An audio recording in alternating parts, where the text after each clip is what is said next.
નમસ્કાર દર્શક મિત્રો, પૃથ્વીનો ખજાનો ચેનલમાં આપનું સ્વાગત છે. અને પૃથ્વીનો ખજાનો ચેનલમાં આપણે એવી અનેક વાતો કરવી છે જે અત્યારે છીએ કચ્છ વિસ્તારમાં. આમ તો ભુજ વિસ્તાર આખો છે અને ત્યાં આવેલા ભચાઉ તાલુકામાં કંથકોટ ગામે, અને આ કંથકોટ ગામે ઐતિહાસિક વાતો છે. અને ઐતિહાસિક વાતો સાથે સાથે અહીંયા તમને મારે ઐતિહાસિક જે પાળિયાઓ છે, ઐતિહાસિક મંદિરો છે, આ જગ્યાનો પરિચય છે, આ જગ્યામાં ગેટ છે, આ બધાનો પરિચય કરાવવો છે, દર્શન પણ કરાવવા છે. પરંતુ આવી ઐતિહાસિક વાતો જોવા માટે હજી તમે આ ચેનલને લાઇક, ફોલો અને સબસ્ક્રાઈબ ન કર્યું ને મિત્રો, પહેલાં એ કરી લો. હવે આપણે વાત કરીએ કંથકોટ. કંથકોટ ગામમાં 16મી સદીમાં 13મી સદીના સોલંકી યુગના સમયમાં અહીંયા જે જૈન મંદિરો બંધાયેલા હતા, ઇતિહાસ અને પુરાતત્વ વિભાગની તકતીમાં કંડારેલા સમય મુજબ આપણને 13મી સદીમાં જે સોલંકી યુગ હતો એ સમયે અહીંયા જૈન મંદિરો હતા.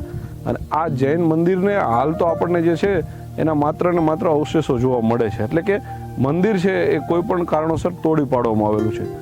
આ મંદિરની કેટલા વર્ષ જૂનો ઇતિહાસ છે, કયા પથ્થરો હતા, કયા શિલ્પકલા હતી, અને તમામ વાતો આપણે કરીશું, પરંતુ વિડીયોમાં તમે બન્યા રહેજો.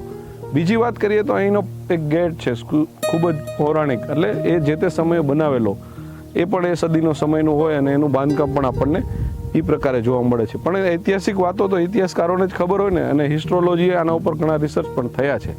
પરંતુ મારે વાત કરવી છે કંથકોટ ગામે આવેલા પાળિયાઓની. અહીંયા જે પાળિયાઓ છે ને એમાં અલગ આપણને જોવા મળે છે.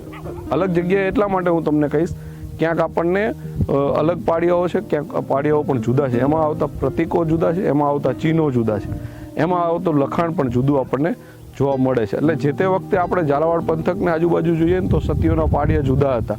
અહીંયા પાળિયાઓમાં પણ ભેદભાવ અલગ જોવા મળે છે. એટલે કે જે તે સમયે વિસ્તારની આમ તો 12 ગાવે બોલી બદલાતી હોય એવી રીતે કદાચ અહીંયા શિલ્પકલાઓમાં પણ આપણને જુદી રીતે જોવા મળે છે.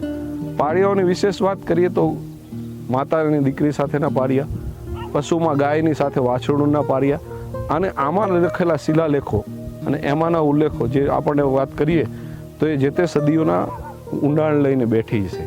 અને આ વાતોને આપણે વાગોળવાનો પ્રયત્ન કરીશું. તમામ દર્શક મિત્રો જુઓ વિડીયોમાં.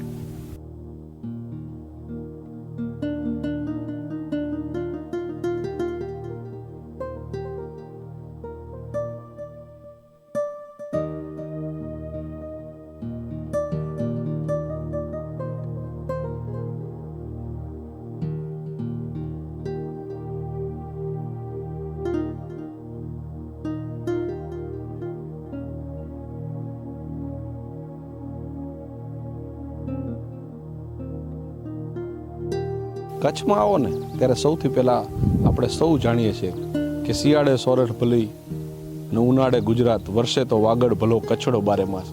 પરંતુ આ કચ્છની ગાયોનો જ્યારે અહુકાર હોય, એને કચ્છની ગાય આપણે જોવી હોય ત્યારે પ્યોર નસલની, જેને આપણે કાંકરેજ કહીએ, એવી ગાયોના તમને હું દર્શન પણ કરાવું.